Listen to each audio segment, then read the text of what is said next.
Assalamualaikum warahmatullahi wabarakatuh. Selamat malam, salam sejahtera untuk kita sekalian. Om Swastiastu, Namo Buddhaya, salam kebajikan, salam bahagia, salam sehat, dan rahayu untuk kita semua. Pak Direktur Penyidikan pada Jampitsus, Pak Kabid dan Kasubdit, dan teristimewa buat rekan-rekan media yang kami hormati, kami banggakan. Yang pertama tentu kita bersyukur karena kita masih terus diberikan nikmat sehat. Yang kedua, kami berterima kasih kepada rekan-rekan media yang dengan undangan kami sudah selarut ini masih bersedia bersama kami untuk mengikuti rilis yang akan kami sampaikan. Rekan-rekan media, bahwa pada kesempatan yang baik ini Direktur Penyidikan pada Jampitsus akan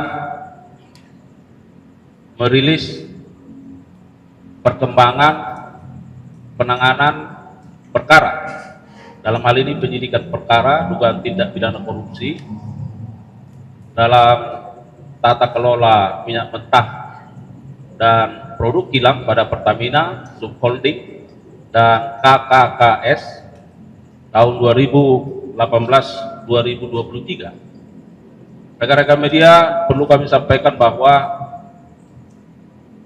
penyidik pada jajaran Jampitsus dalam perkara ini telah melakukan pemeriksaan terhadap setidaknya 96 saksi dan 2 orang ahli.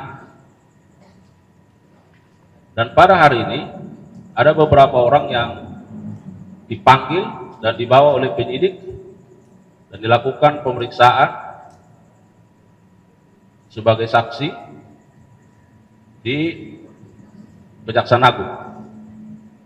Dan dari hasil pemeriksaan terhadap beberapa orang tersebut yang dilakukan oleh penyidik, maka penyidik berketetapan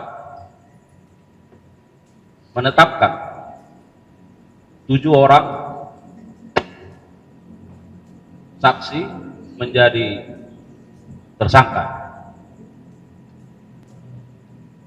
Dan penyidik juga pada jajaran Jampitsus berketetapan melakukan penahanan terhadap 7 orang tersebut. Tentu secara rinci akan disampaikan oleh Direktur Penyidikan. Satu hal yang ingin kami sampaikan pada kesempatan yang baik ini, bahwa tentu kita harapkan ke depan BUMN kita seperti Pertamina tentu akan mengalami banyak perubahan ke arah yang positif, khususnya terkait dengan tata kelolanya, sehingga Pertamina akan memberikan kontribusi terbaik bagi kesejahteraan rakyat. Rekan-rekan media, tentu seperti apa rilis yang akan disampaikan oleh penyidik pada Jampitsus, kita simak bersama. Direktur Penyidikan akan menyampaikan perkembangannya. Direktur Penyidikan, kami persilakan. Terima kasih. Assalamualaikum warahmatullahi wabarakatuh. Selamat malam bagi kita semua yang saya hormati Bapak Kapus Penkum serta jajaran. Teman-teman jurnalis yang pada malam hari ini hadir bersama kami. Langsung saja saya akan menyampaikan perkembangan penanganan perkara terkait penyidikan dugaan tindak pidana korupsi dalam tata kelola minyak mentah dan produk kilang pada PT Pertamina Persero, Subholding, dan kontraktor kontrak kerjasama atau K3S tahun 2018 sampai dengan tahun 2003. Bahwa pada hari ini, Senin tanggal 24 Februari 2025, kami kembali menyampaikan perkembangan penyidikan perkara dugaan tindak pidana korupsi dalam tata kelola minyak mentah dan produk kilang pada PT Pertamina Persero Subholding dan kontrak kerjasama atau K3S tahun 2018 sampai dengan tahun 2023. Berdasarkan surat perintah penyidikan nomor 59 garis miring FD 2 garis miring FD 2 garis miring 10 garis miring 2024 tanggal 24 Oktober 2024. Berdasarkan perkembangan penyidikan tersebut, tim penyidik menyimpulkan dalam ekspos perkara bahwa telah terdapat serangkaian perbuatan tindak pidana korupsi yang dapat merugikan keuangan negara dari adanya alat bukti yang cukup, yaitu sebagaimana telah disampaikan tadi oleh Pak Kapus Penkum, yaitu berdasarkan keterangan saksi, berdasarkan keterangan ahli, berdasarkan bukti dokumen yang telah disita secara sah, dan bukti-bukti lain termasuk barang bukti elektronik atau BBE. Berdasarkan alat bukti tersebut, tim penyidik pada malam hari ini menetapkan 7 orang sebagai tersangka, antara lain 1 RS yang bersangkutan adalah Direktur Utama PT Pertamina Patra Niaga. Yang kedua, SDS yang bersangkutan adalah Direktur Feedstock and Product Optimization PT Kilang Pertamina Internasional. Ketiga, JF selaku Direktur Utama PT Pertamina Internasional Shipping. Keempat, AP selaku VP Feedstock Management PT Kilang Pertamina Internasional. Yang kelima, MKAR selaku Beneficial Owner PT Navigator Katulistiwa. Keenam, DW selaku Komisaris PT Navigator Katulistiwa dan Komisaris PT Jenggala Maritim. Jadi yang bersangkutan menjabat sebagai komisaris pada 2 perusahaan sekaligus. Sedangkan yang terakhir, ketujuh, adalah GRJ selaku Komisaris Jenggala Maritim dan sekaligus menjabat sebagai Direktur Utama PT Orbit Terminal Merak. Itulah 7 tersangka yang telah ditetapkan oleh penyidik pada malam hari ini berdasarkan alat bukti yang cukup.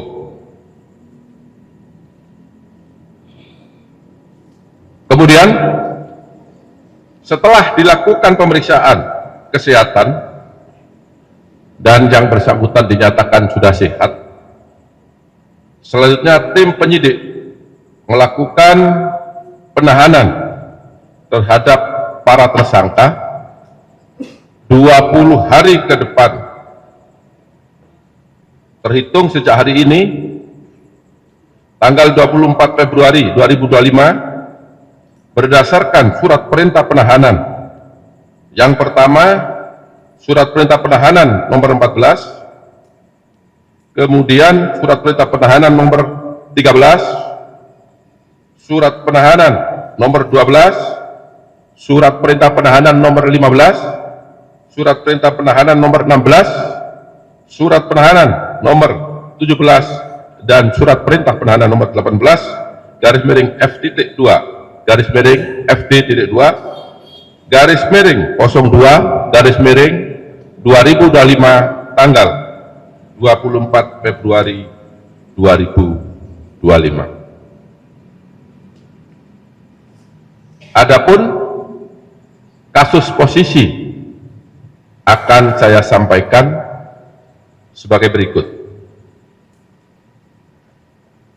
Bahwa pada periode 2018 sampai dengan periode 2023, pemenuhan minyak mentah dalam negeri seharusnya wajib mengutamakan pasokan minyak bumi dari dalam negeri.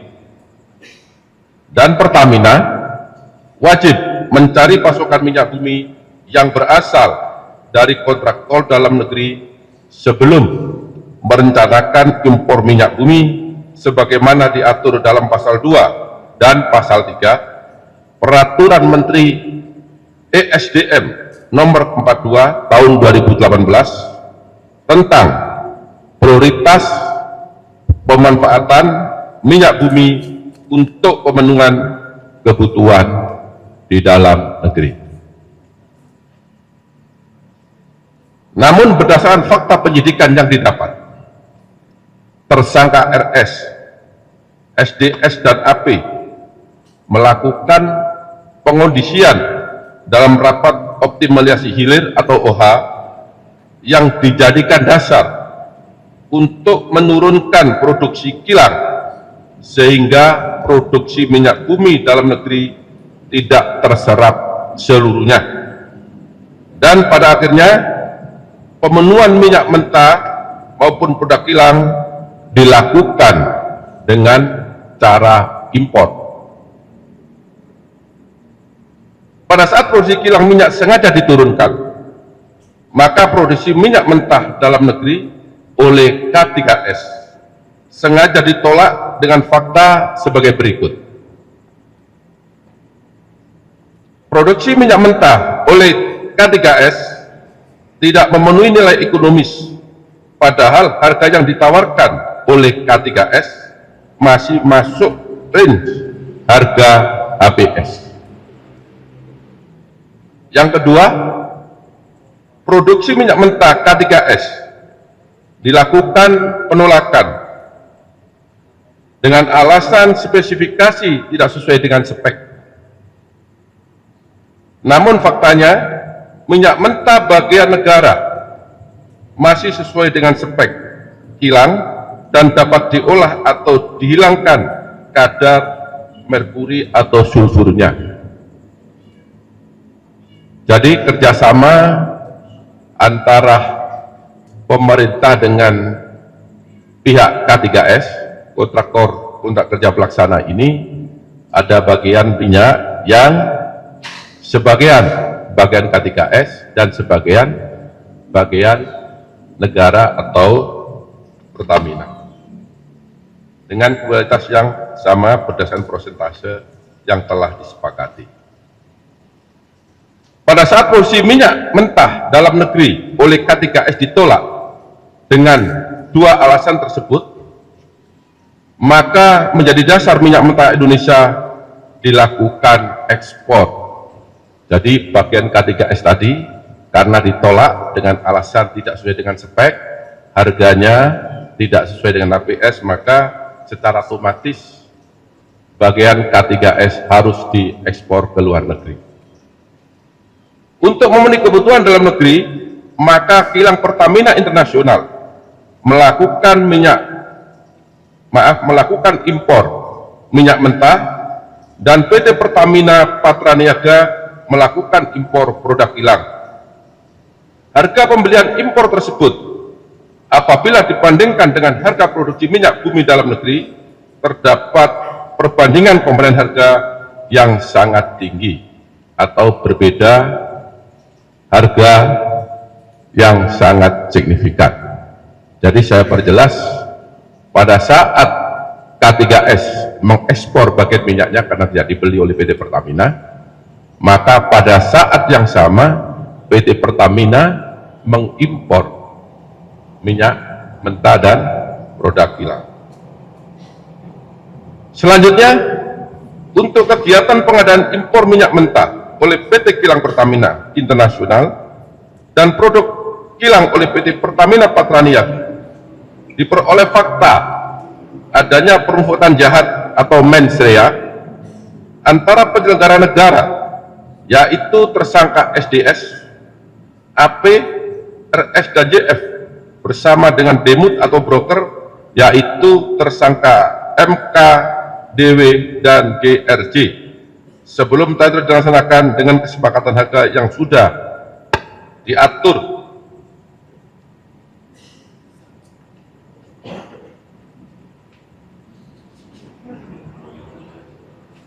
yang bertujuan untuk mendapatkan keuntungan secara melawan hukum dan merugikan keuangan negara.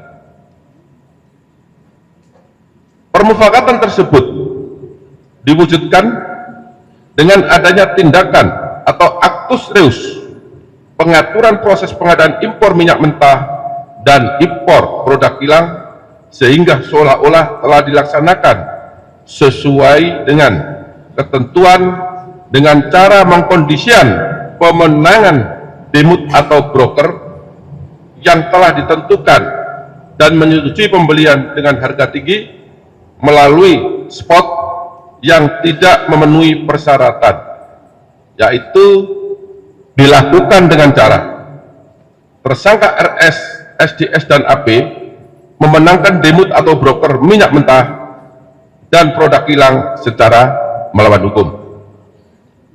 Yang kedua, tersangka DM dan GRJ melakukan komunikasi dengan tersangka AP untuk dapat memperoleh harga tinggi pada saat syarat belum terpenuhi dan mendapatkan persetujuan dari tersangka SDS untuk impor minyak mentah dan dari tersangka RS untuk produk kilang.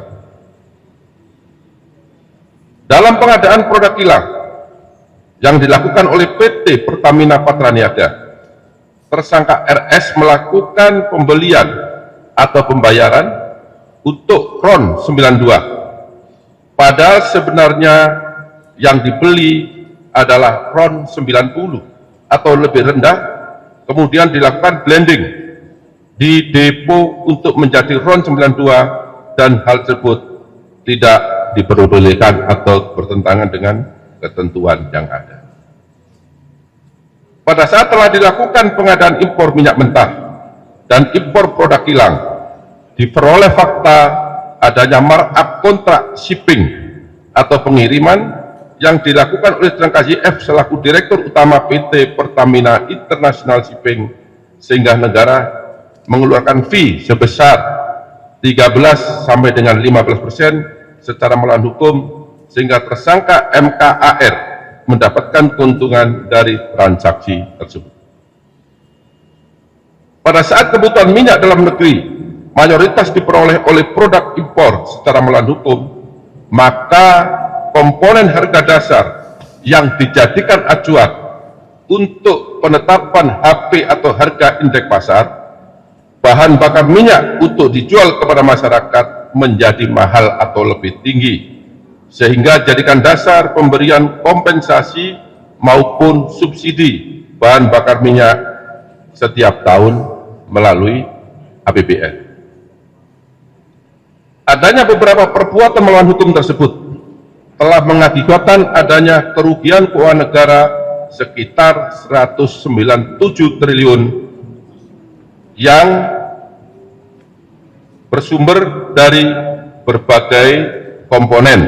Yang pertama, kerugian ekspor minyak mentah dalam negeri, kemudian kerugian impor minyak mentah melalui demut atau broker, kerugian impor BBM melalui demut atau broker, kerugian pemberian kompensasi, dan kerugian karena pemberian subsidi karena harga minyak tadi menjadi tinggi. Perbuatan tersangka melanggar ketentuan pasal 2 ayat 1, junto pasal 3, junto pasal 18 Undang-Undang Nomor 31 Tahun 1999, sebagaimana diubah dengan Undang-Undang Nomor 20 Tahun 2001 tentang Undang-Undang Pemberantasan Tindak Pidana Korupsi, junto pasal 55 ayat 1 ke 1 Kitab Undang-Undang Hukum Pidana. Demikian perkembangan penyidikan terkait dugaan tindak pidana korupsi dalam tata kelola minyak mentah dan produk kilang pada PT Pertamina Persero, subholding dan kontraktor kontrak kerja atau K3S yang dapat kami sampaikan. Apabila ada kata-kata yang kurang jelas, yang kurang berkenan, saya mohon maaf dan saya akhiri. Wabillahi taufiq wal hidayah. Wassalamualaikum warahmatullahi wabarakatuh. Waalaikumsalam warahmatullahi wabarakatuh.